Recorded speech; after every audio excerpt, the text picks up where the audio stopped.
We are all on a budget these days, so why not use this time of year as an opportunity to talk to kids about money matters? Mark Lloyd, president and founder of Sewanee-based The Lloyd Group, is here with ideas on how to get that conversation going. Good morning, Mark. Good morning, Sujita. Great to see you. Well, at what age should we begin to talk to children about money, and what kinds of topics are appropriate? Well, it's never too early to start educating our kids about money, especially as they're getting older, because the schools sometimes, have fallen down on this a little bit. But, checking accounts, investments, because they're used to, mom and dad receiving their money from the teller, and they don't know how it got to the teller. Yeah. So education early is important. So what are we talking about? 4 or 5 years old when they get their first piggy bank? Exactly. It's a good way to save, and I know as far as my kids go, my parents were very instrumental in teaching them savings because as Christmas gifts and birthday gifts, they were giving them savings bonds.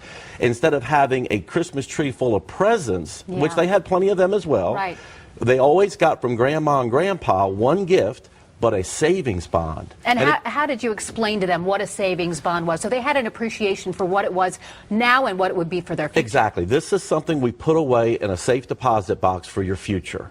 And each year they knew at birthdays and Christmas they got these, usually $25, $50, and it kept saving and accumulating and accumulating. And then when they graduated from high school, went to college. Sure, it comes in handy. Came in handy. We went to the safe deposit box, went to the bank, cashed them in, and there was a lump sum of money. They got to appreciate the savings all through those years. And you just were telling me as well that your kids have used the savings bond as a down payment for a house. Down payments for houses, bought their first car. I mean, these very, very early in age, they were learning how to save. Sure. And then once our kids get a little bit older, when they're about teenagers, they're either looking at the summer jobs that are coming up, or right now the seasonal jobs. In retail. And when you get one of those jobs, you need to be thinking about a Roth IRA. Why is that important? I wish I had this opportunity when I was a child, because this is a savings opportunity that allows us to compound our growth and have a bigger lump sum of money when retirement day comes.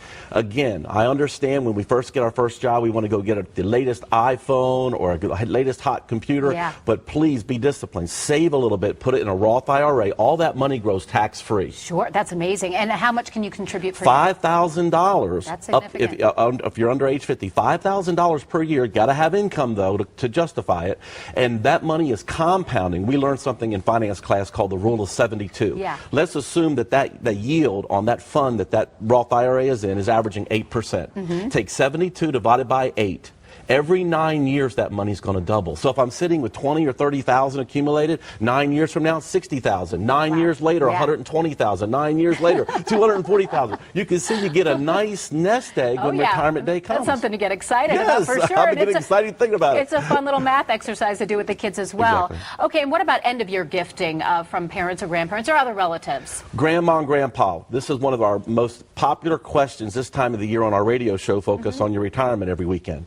We answer questions about how much can you gift without filing a gift tax return. $13,000 a year is how much we can give without filing a gift tax return to as many people as we want. So Grandma and Grandpa, that's $26,000 per grandchild without having to file a gift tax return. Why is this important? Because in 2011, estate taxes are coming back. We don't know how much, what it's going to look like yet. Still being negotiated in Congress. Bottom line is, we can prepare for the future and save that money for our grandkids and our kids. I want to ask you about the UTMA account and some of the other tax benefits that you can... Sometimes Grandma and Grandpa would like to invest for the kids, but they don't really want to take away the control because they're afraid that the grandkids might spend it all.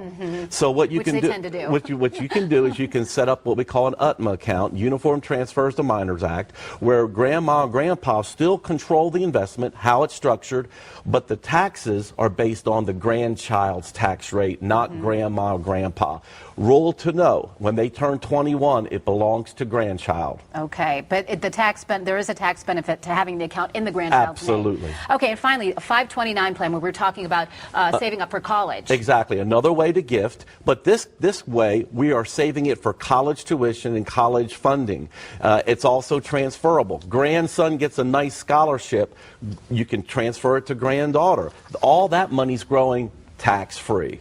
All right, Mark Lloyd from the Lloyd Group based in Suwanee. We want to thank you so much for stopping by and sharing this great advice, and it's such a timely topic as well as we head into the holidays. If you want more tips about planning for yours and your kids' financial future, log on to myfoxatlanta.com and click on the Good Day tab. We'll have a link to Mark's website.